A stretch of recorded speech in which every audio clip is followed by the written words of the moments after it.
And welcome to Wednesday. Well, I feel like I should have that picture that comes up. It's Wednesday, my dudes. Um, yeah, a bit earlier today. And as you can see, I'm in a bit different attire because um, this is me right after work. Uh, I've basically, instead of going and having a nice hot shower and relaxing, um, I have instead decided to just jump into a stream and just kick along, primarily because it has been one of those days where everything just went wrong. Everything.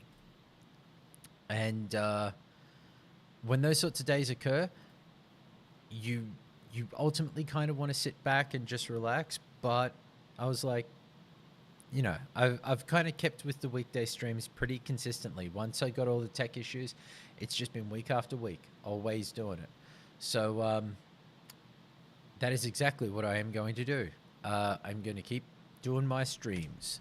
So it's away from a very busy Wednesday. It's not too bad so far. I don't know if the microphone can pick it up. I'll stop talking in case it can. Not really. There's rain on the roof, and it's been quite warm and humid. Ooh, okay. Wombats has actually told me about this. This is part of lunar, like Chinese New Year, the Lunar New Year. Celestial power. Until February 19th, activate any shrine and sanctuary to earn 100% bonus experience multiplicative for 2 minutes in an auspicious power. I have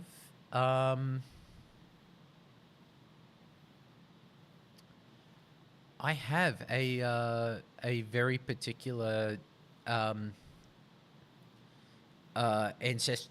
ancestral, but the Uber Uniques that has shrine effects that activate when you kill an elite. I wonder if that kicks off with it. Might be very interesting.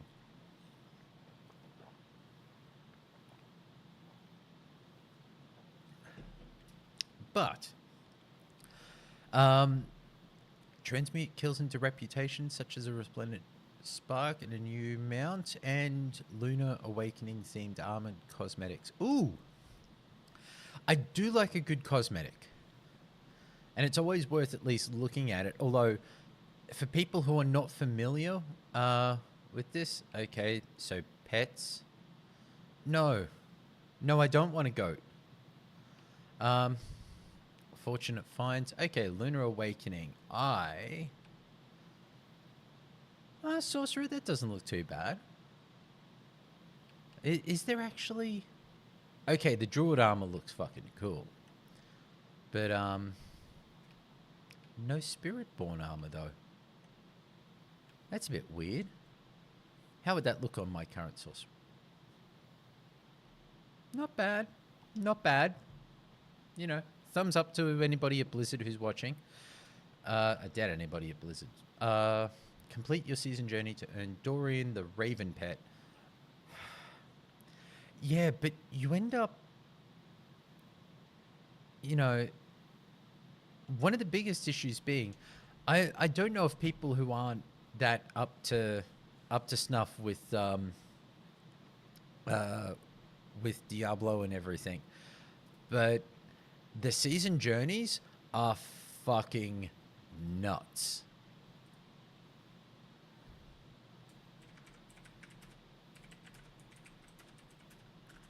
Hold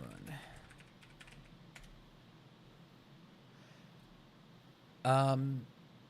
So just as kind of like a comparison, all of the other previous season journey elements are things that you kind of do throughout the season, like the particular skills and elements and abilities. You know, open spoils chests with infernal hordes. Like you do that. You do the infernal hordes, and they offer you a big expensive chest. Increase your standing with the coven. That gives you materials. You want to do that. Upgrade your witchcraft powers. You want to do that. Here's here's what they end up throwing at you for the final stages of it, though. Complete 5 whispers within 15 minutes during the season-specific headhunts in Torment 4. Torment 4 is the hardest the game gets and requires such a very high level of gear and a high level of like really building to your character, and also having like the best and most, the highest possible rolls across everything. 25 exposed roosts within 15 minutes. Headhunt, Torment 4. 2 legendary shrines in Torment 4. 10 tortured gifts in a single Helltide in Torment 4.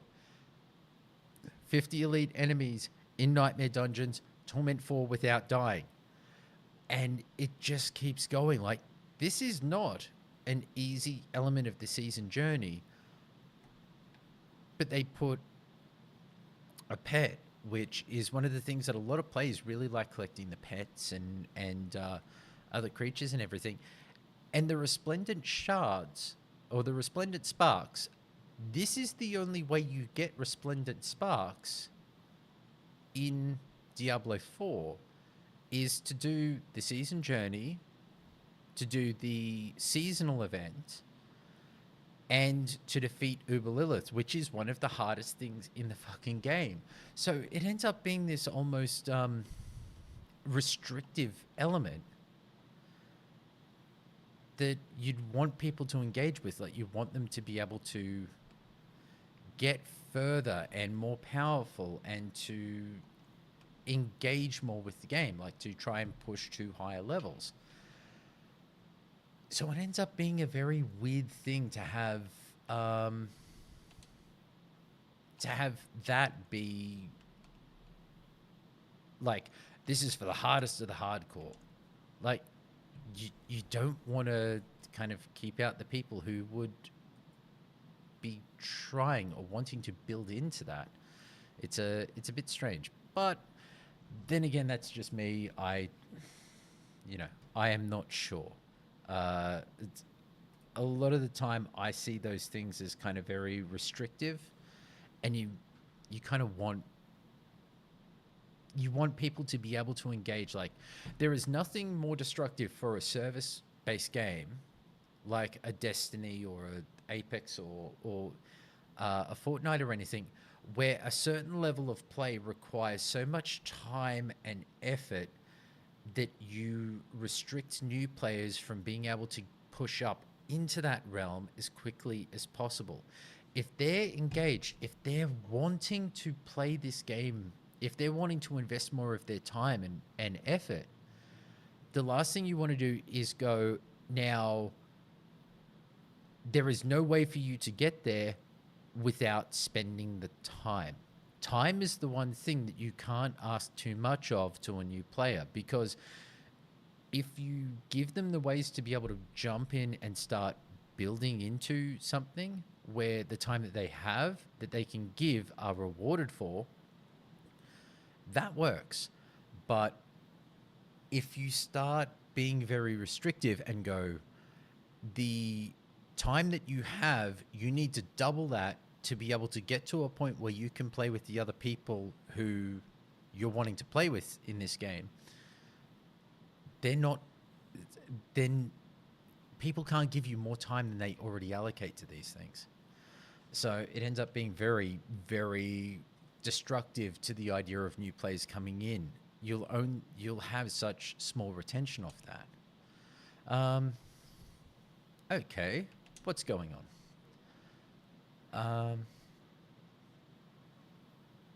Okay, ancestors having fun, shrines through the land, granting fortunes. Okay, so, all right, so it's similar. Okay, lunar shrines surging within an immense and prosperous power appearing throughout Sanctuary. Defeat monsters while empowered by lunar shrines to earn 100% bonus experience and unlock an infinite trove of limited time rewards. Okay, cleanse lunar shrines from miserly spirits to accelerate your favor with the ancestors. Okay, that works for me. All right, so we have. Okay, we have 10 levels. Defeat monsters while empowered by lunar shrines to raise your ancestral favor and gain a repeatable reward.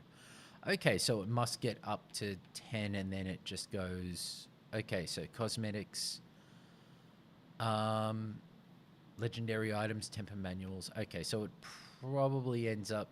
Oh, okay, they give you some cosmetics as well. That's always nice. Body markings, good. Cosmetic magic bow, sweet. I don't use bows, but that's all right. Okay, so let's have a look at this. I believe I just got. I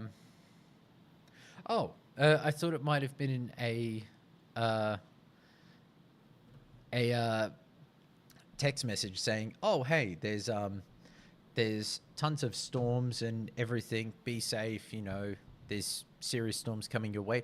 No, it was a reminder from the local council saying, "Be sure to pay your rates."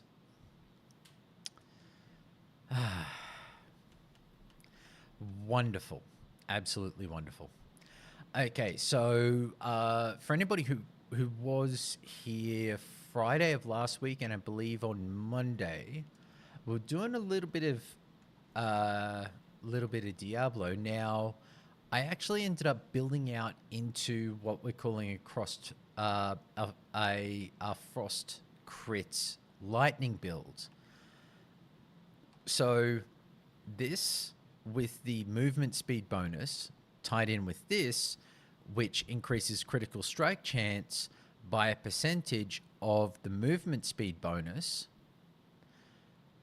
and with chain lightning and some other things to basically build into a particular kind of frost and elements build, has now given a critical strike chance of 62.1%.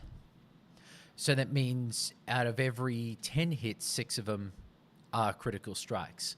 And as you can see there, the critical strike damage bonus has buffed quite a bit.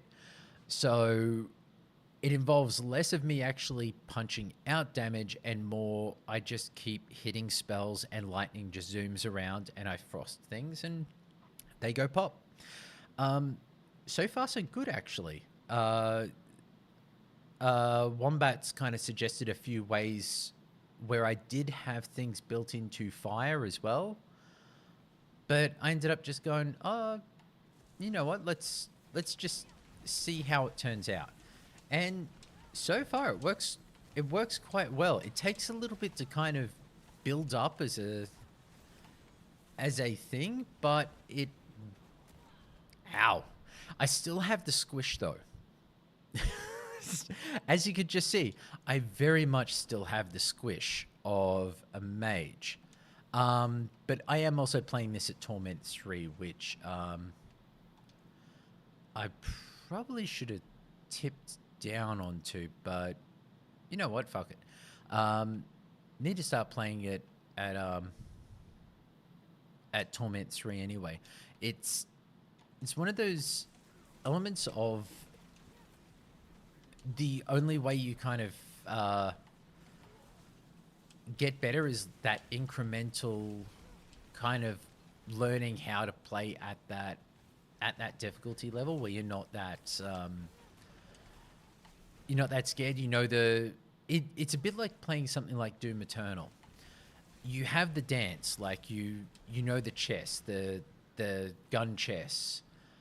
But for Diablo, when you start playing at what feels to be like the higher levels of damage output and everything else, you need to have a bit of a cycle, a way that you do your rotations for skills.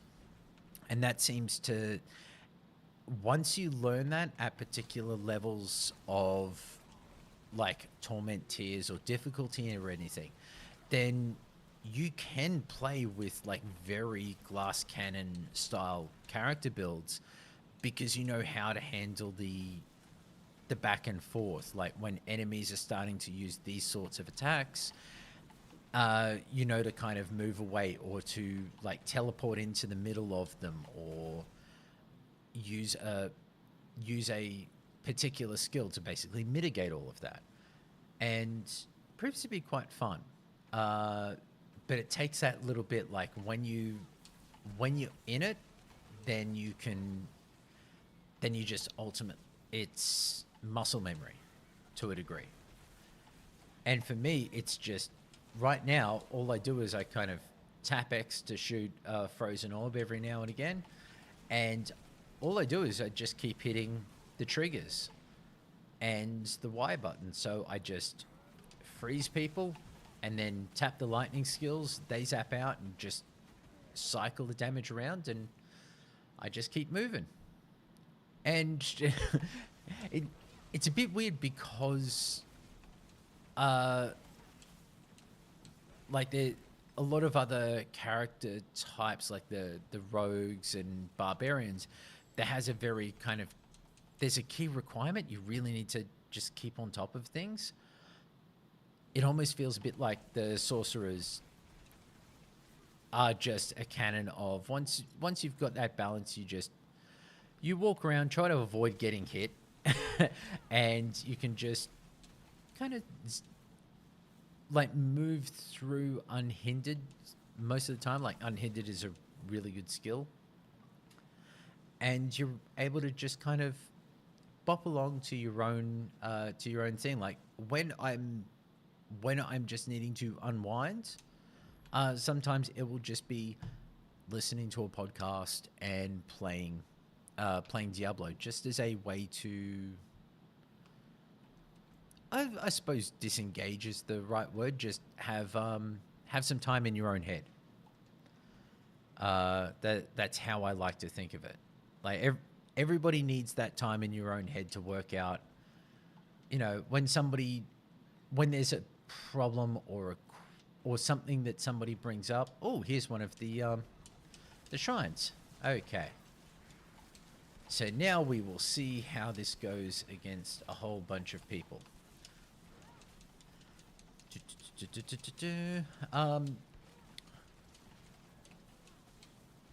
Okay, so with each kill for this, that is ancestral favor. All right, I can work with that. That's not bad. Also, kind of explains why they Oh, okay. New rewards available because you've just absolutely blitzed a whole bunch of things. I tend to find that, especially with whenever there's aspects of work, like trying to work out a design problem, or you go, oh, you need to work a solution for something where it's not just an easy, oh, it's, do X and Y and Z, everything's sorted. When you're trying to resolve clusterfucks is generally the way I'd put it. Trying to resolve clusterfucks, whenever you're sitting there and actively working on a solution, you can occasionally end up, I like to call it analysis paralysis. I know a lot of people use that when talking about like trying to make a decision. I don't think it's really about the decision sometimes. It's about you end up being railroaded into a decision or a call because you can only see one way of being able to solve a problem. And I think half the effort is to look at any problem, any element that you are dealing with, is to learn and understand at least, or try to work out at least 5 different ways in which you could solve the problem. Not that it is the solution you should use, but that it is a potential solution. And the moment that you start having those, when you start trying to decide, okay, what is the better way to solve a problem, where you can go, generally a lot of people dial into the first idea is the best one, but it's being willing to go, yeah, that's a solution that will solve the problem, but not to go for perfection, but just to let the idea sit a little bit longer. I'm a very big fan of that, and I've seen so many ways in which a lot of people don't like to. They'll come to one solution and go, "That's it. That, we're wasting time. Don't spend any more time on it." And I've been guilty of that myself.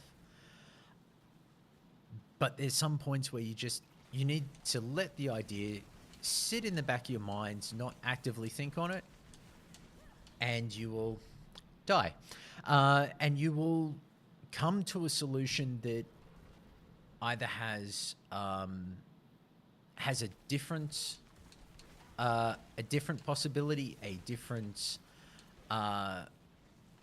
approach, maybe even a completely different solution where you use something you've never tried before, or you go, oh, wait, I could do this instead.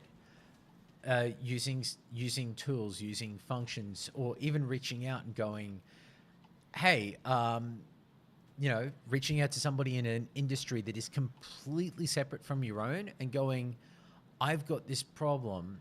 How would you solve it? And a lot of the time, people never consider looking outside your own wheelhouse because it can be seen as a bit reductive.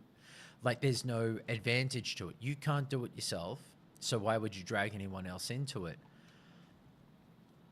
But just sometimes those little takeaways, those little ideas can then branch out into completely new and interesting ways to be able to tackle jobs that no one has ever done before. Like even for ourselves, for the business that I help run, laser welding was not a solution that is generally used in manufacturing to make products the way we do. But it was a potential manufacturing method that had a possibility of being used. But no one was doing it.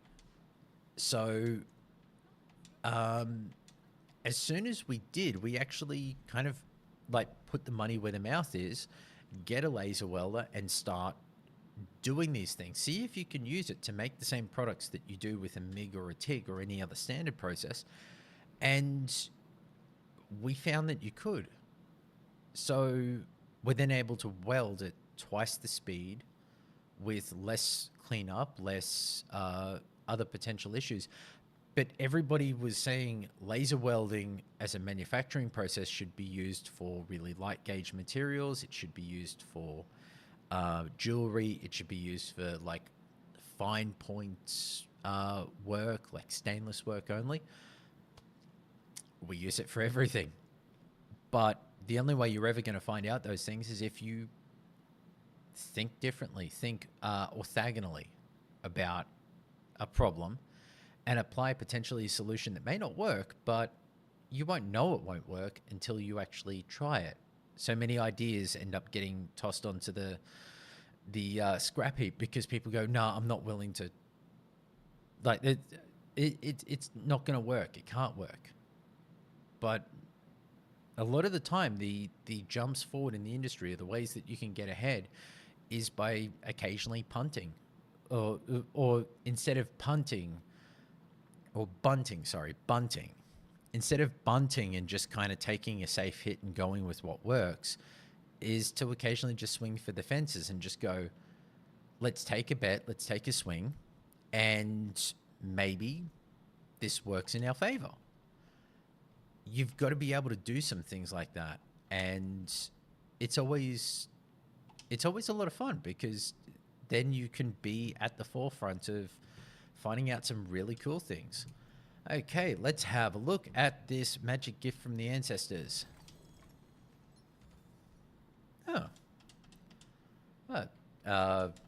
Not bad, not ancestors gear, but I'm also not going to complain about that. Magic runes, excellent. And Undercity tributes. Oh, okay. So those tributes, grab them in a moment. I believe they are... they're these ones. Yes. Okay. So, might actually be worthwhile. I've actually got quite a lot of these. Although I don't really need many of the boss summoning items. I actually did a run just absolutely blitzing through bosses. And it ended up working in my favor a little bit. I got a few decent pieces, which is part of the builds that's on the right of the screen there. But legendaries, probably magic runes, that would be a good idea. Because I'm still learning the runes. Obtuse sights, I still need more of it for all of this gear. Experience, I suppose I could always use more Paragon levels.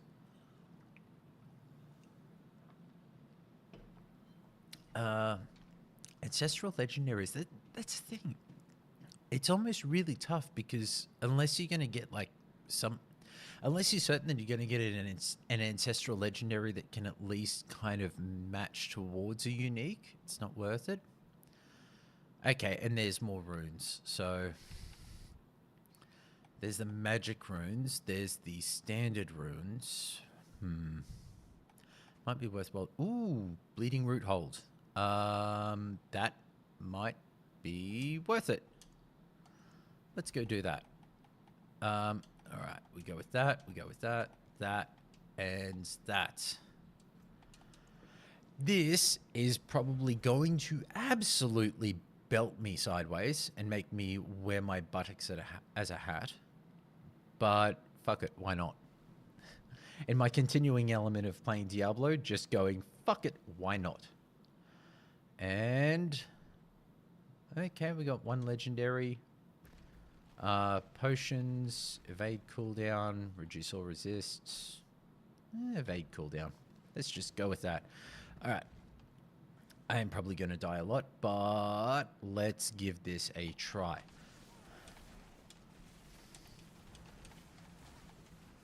Oh no, it's doing okay. We're doing okay. Let's see how we go against even bigger groups. But, surviving. This can work in my favor. So the lightning's at least building up. Oof. The lightning's building up, but that guy hits like a fucking truck. Oof. Revive. I keep forgetting that this thing has like revives, a set amount of revives. Because I had that work against me in one of the previous dungeons in it. Yep. 2 revives down. Jesus Christ. Okay. I am definitely going to have to be careful with him. This... yeah, I have probably just wasted the thing, whereas I should have done this on Torment 2. But, as I said, fuck it. Let's see if we can get some more lightning built up with all of this. Oh, Jesus Christ. I honestly do not know what he is hitting me with that is doing that. So I don't think I've got the... yeah, I don't... it's not shadow damage. Oh, maybe it's the... yeah, maybe it's that particular lightning. Ah, that one. That's probably it. Yeah, there we go. Fuck you. You took 3 of my revives. And your mates are probably going to take the goddamn rest of them from me. Hey, boots. Magic boots. And it is probably in the continuing element of what Wombats and I have found with nearly every piece of legend or unique gear. It is going to be a set of Penitent Greaves. everywhere we go, Penitent Greaves. That is all we get. That is all we're allowed to get, and the only thing the game really wants to give us is a set of Penitent Greaves. And what do we have here? We have motherfucking Penitent Greaves. So the world is not fair. Okay, root spawned enemies have 20% extra health, reduce or resist, increase potion cooldown. Fuck it. They're harder. My health doesn't. My health takes a little bit longer before I'm able to pop it again. Why not? So, in a surprising run of stuff, I've been watching a lot of back and forth about how people are looking at this element of how Xbox is now, how they're operating. Like the idea of, okay, they are just putting their games everywhere.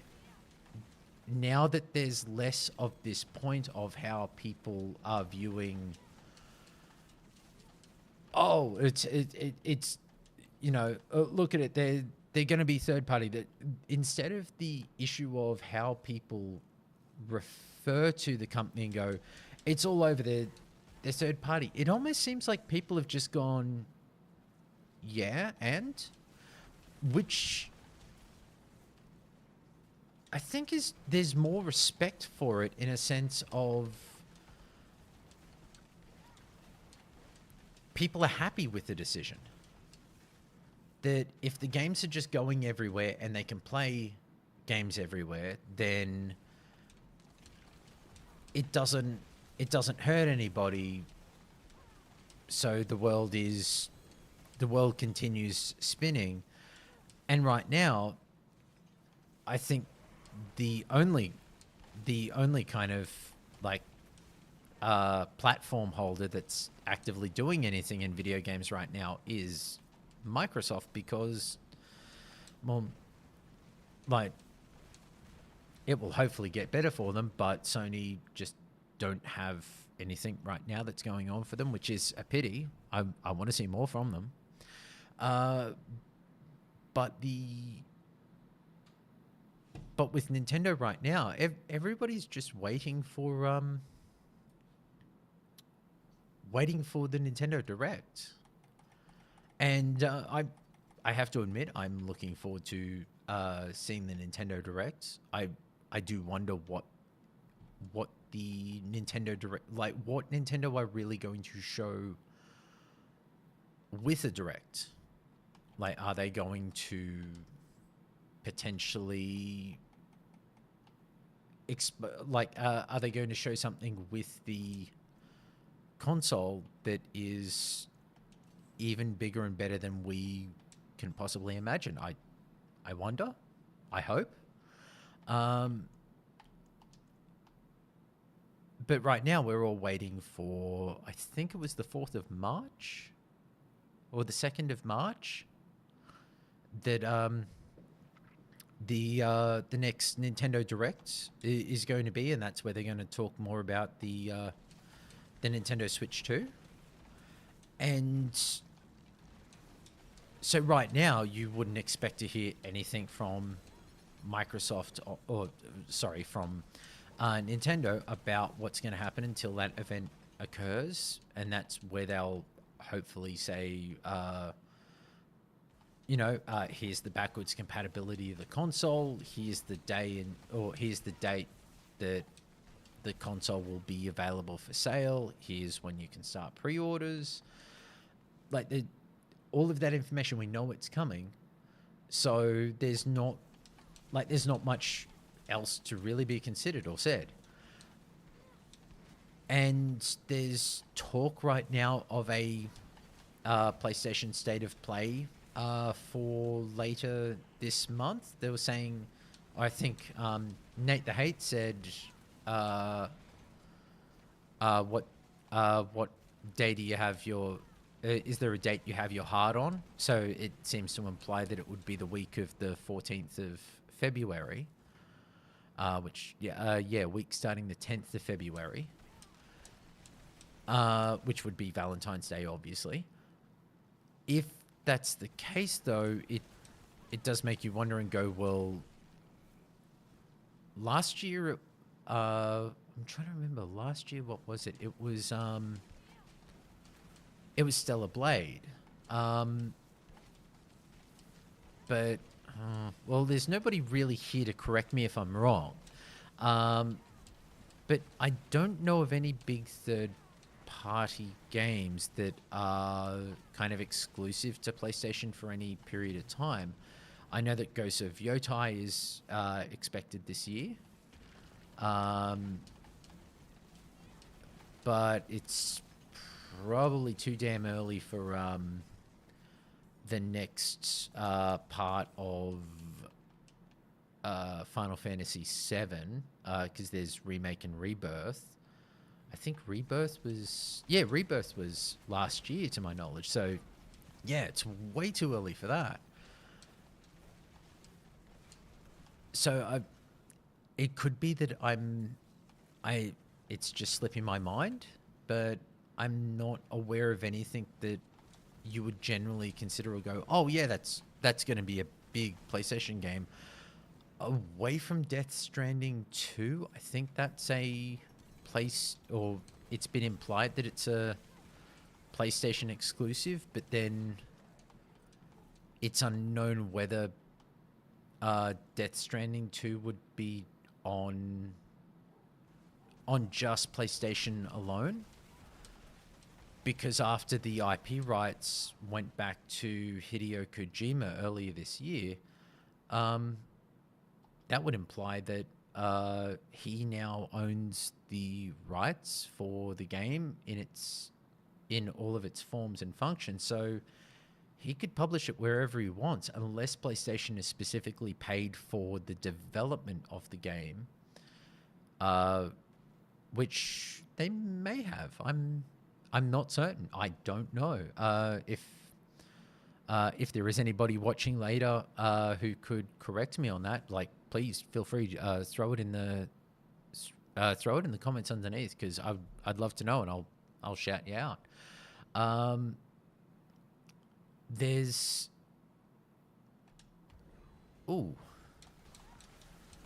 I didn't realize there was one of these here.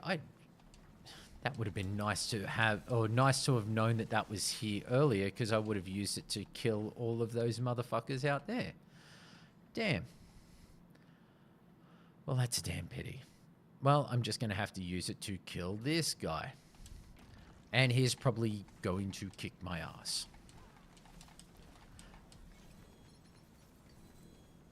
Well, that was disappointing. I was expecting that he would absolutely rip me a new one.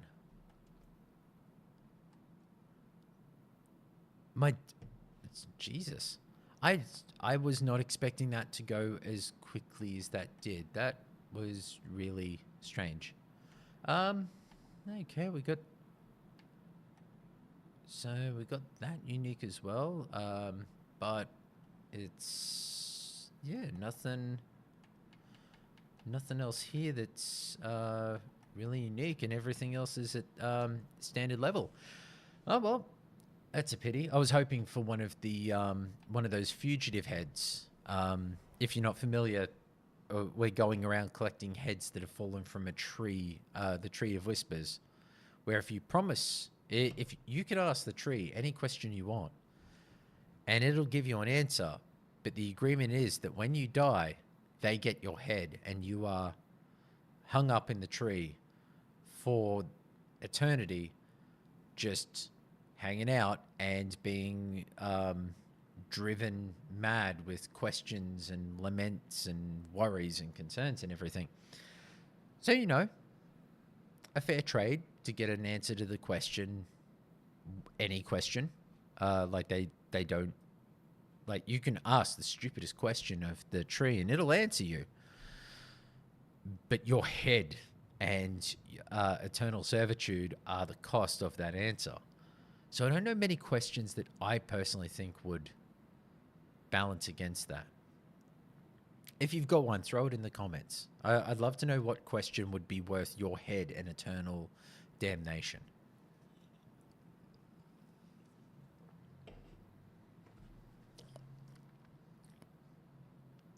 See, that's a tough one. I don't know anything that would definitely hit that level and make me go, I'm willing to go with eternal damnation to get an answer to this question. Although, see, there's some things that you could really like kind of dive into and ask and be like, oh, like what, you know, what was the truth of JFK's death?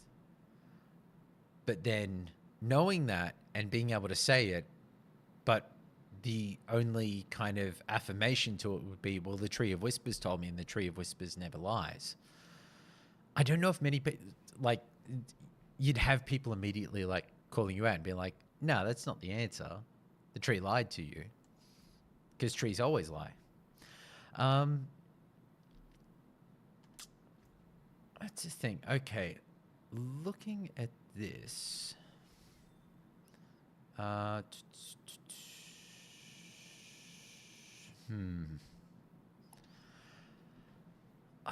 wondering. Okay, so yeah, we've got the whispers. Yeah. See, it's tough right now. There's a whole run of like little questions, the bits and pieces, like the continuing witch quest line, where if you still do things for them, they give you caches and all of that. I actually haven't opened any of the caches at Torment 3, so maybe this would be a good time to try it. Although it could also be a perfect time to die because everybody here is going to absolutely fuck me up. Or maybe not, because I just procced the Conduit Shrine, which means everybody else gets fucked up for the short period of time in which I am Lightning Incarnate. Whoops. Went into a dungeon, didn't mean to. This could be bad. Nope, let's just get out of here. So yeah, with everything that's going on right now, I have to admit I've just been listening to general like podcasts, episodes of shows where people are talking about what's happening, and a surprising turn to it is that so many people are now just going, well, Xbox or Microsoft are going to make so much money out of all of this. It makes sense. Sony are not, like, Sony don't have many games or many things that they're currently going on. What the fuck is that thing on my screen? I don't know what that is. See, this is really weird. Some things like this happen and you just go, well, what? That's, you know, why are you putting shit on my screen if you're not going to tell me what it's about?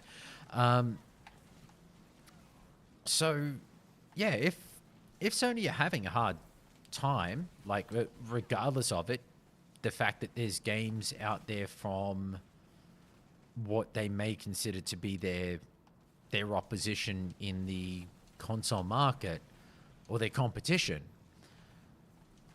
If your competition's making money but also providing your platform with games, then you'd kind of go, oh, well, thank God, like, people are actually going to have stuff to play and we're still making 30%, you know, all is good. But it is at least fun to see that with the kind of acceptance of the way the future changes, and that instead of having things be so restrictive and I suppose a belief that, well, this suits me just fine. Like I have, I can now play well, it's expected, like people are talking about that Halo Master Chief Collection or Halo Infinite is going to come to Switch 2 and PlayStation, and a Gears of War collection could come out, and then will mean PlayStation and Switch players would be able to play with PC and Xbox players. However, as much as yes, that would be a fantastic thing.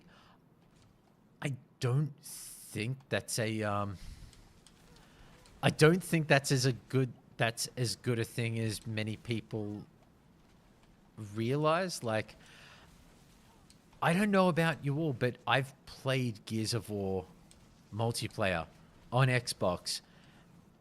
There are like some seriously fucking hardcore people out there who are fantastic at that game to a degree that is honestly scary. Like wall bouncing and everything else, they are more capable at that game than I will ever could potentially be, nor would I be able to be with, you know, the time investment required to be that good is just not something that is on the cards ever. But these people, if this is all the way it's going, and these people are going to be playing with Xbox and PC players, are these people ready to get their shit pushed in by people who've been playing these games for nearly 20 years?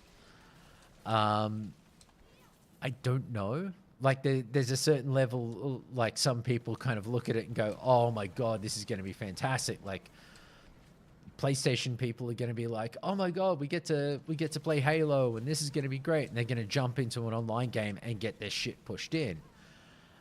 Now, as amusing as that would be, like, whenever you see new people come into a game and you're just like, oh, fresh meat.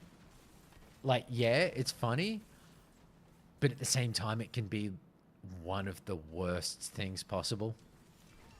Like, it just drives people away from the game because they're like, man, screw these people. Like, they're cheating. They're this, they're that. And it's like, no, they've just been playing it for a lot longer than you.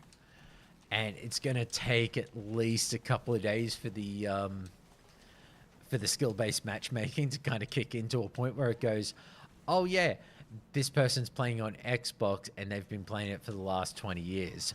We probably shouldn't put them in the same pool as the what would you call it? The like the PlayStation noobs.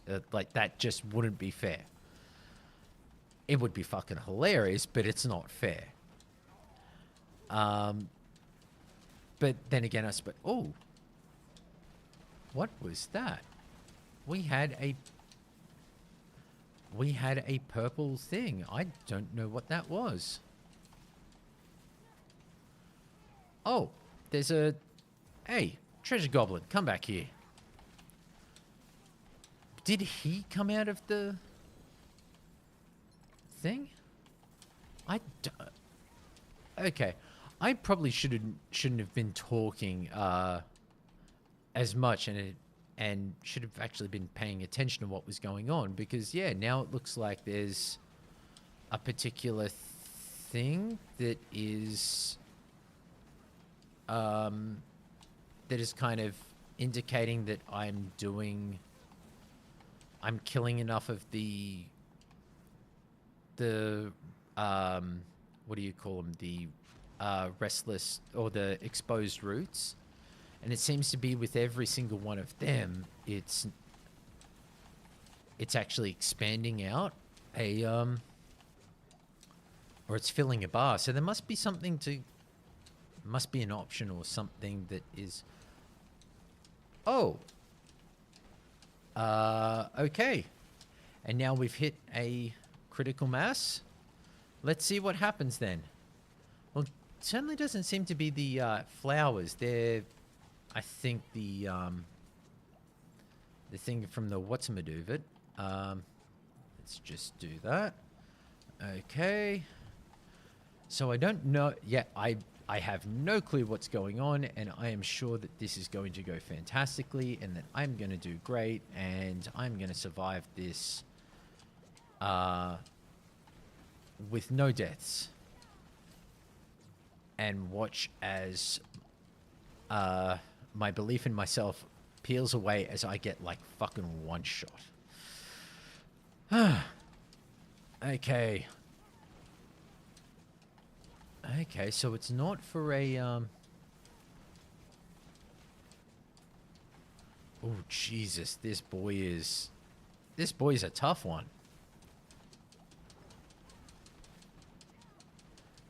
Okay, burn. Yes. Okay, nothing really came of that though. Or at least nothing was over the top about it. Somebody just seems to be necking potions though. It must be this other yeah, this other sorcerer is just necking potions. Cause it's not me.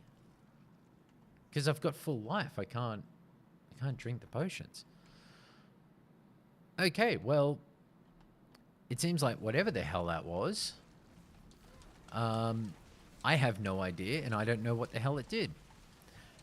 Maybe it's been something here the entire time, but it's just never shown up for me. There is also that possibility. Which, knowing my luck, yeah, that would be it. Like, oh, well, everybody else has been dealing with this the entire time. You just haven't seen it. That sounds like my sort of luck. Oh, and my luck that Conduit Shrine would run out as I get to the middle group of people. So, yeah, with everything else for it, I understand, like, people are excited and getting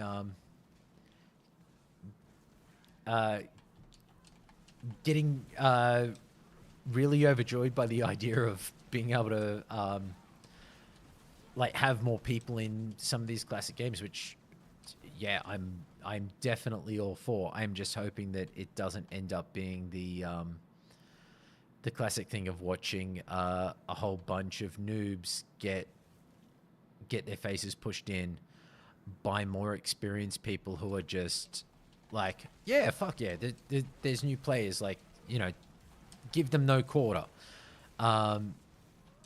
That's all in good. Just like sometimes you just like let these people learn, let them have a bit of fun. Like, you don't really need to absolutely like wipe out everybody involved because they've never played this game before. But I will say it would be incredible if that over this year ahead that people will just see, they'll be hopefully able to see what people have enjoyed about the Xbox platform, because I still play on Xbox. It is my primary platform. It's what I'm playing here. It's what I play everywhere because it's the platform I choose to play on. It's where my friends are. And to a strange degree, there's because other platforms have kind of gone, well, those games aren't here. They, you know, they're exclusive to Xbox. So who gives a shit about them? I don't know many Xbox players who don't at least go, hey, that looks great from Sony.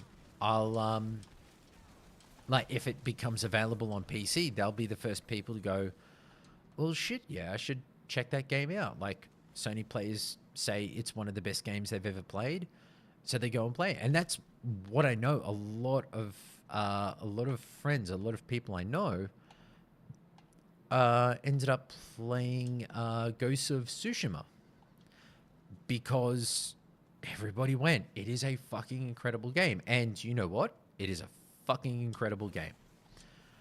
So when games are great and you're able to play them, that's, you know, that's a win. That's a win for everybody involved. So now that it seems to be that this kind of the heat has come out of a discussion point on it, where people, instead of going, you know, this is now multi-platform, or no reason to have an Xbox. Xbox is dead.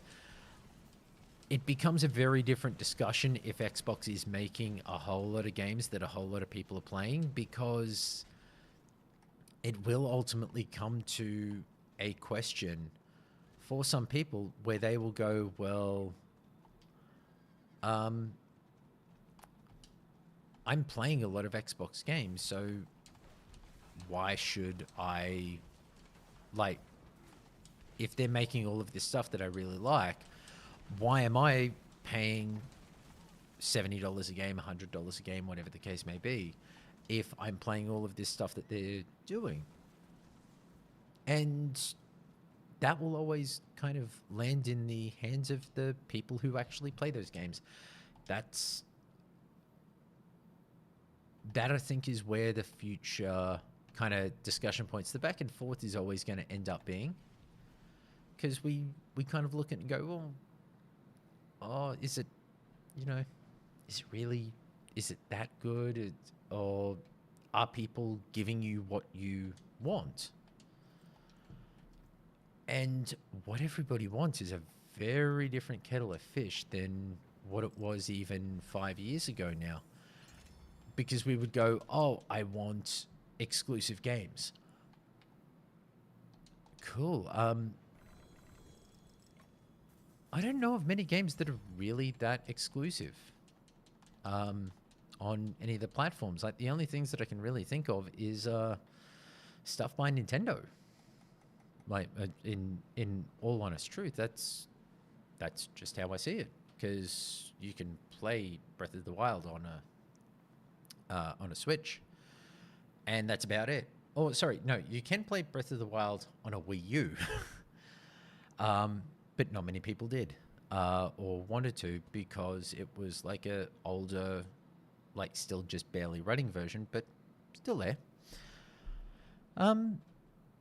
Alrighty. I am going to call it about there, because with today, the reason why for looking all scraggly and just heading straight here after work is because, yeah, it was a pretty damn long day.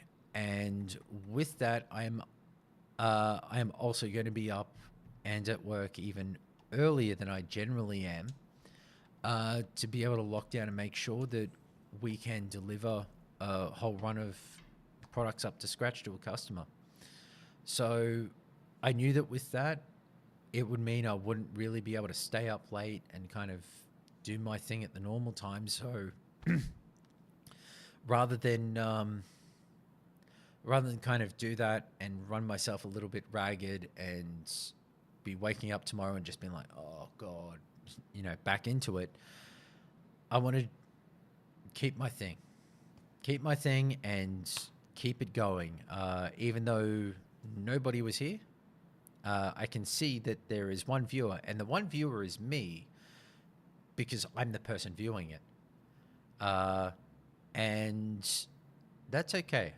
I don't mind talking to myself, but you got to keep to habits.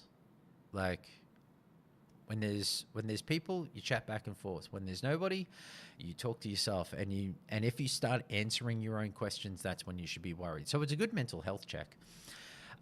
So that is where we're going to leave it for today. But I'll say thank you to anybody who has hopped into the chats in general, in the past, present, and future. Apologies if you're catching this a little bit later and being like, oh shit, I didn't realize you'd gone live. I'm actually trying to build out a better-ification system on top of everything, to be able to have it so that maybe there's a like something that I can hit where it can push it out to like Discord channels and everything else, because I can actually see on Discord. uh,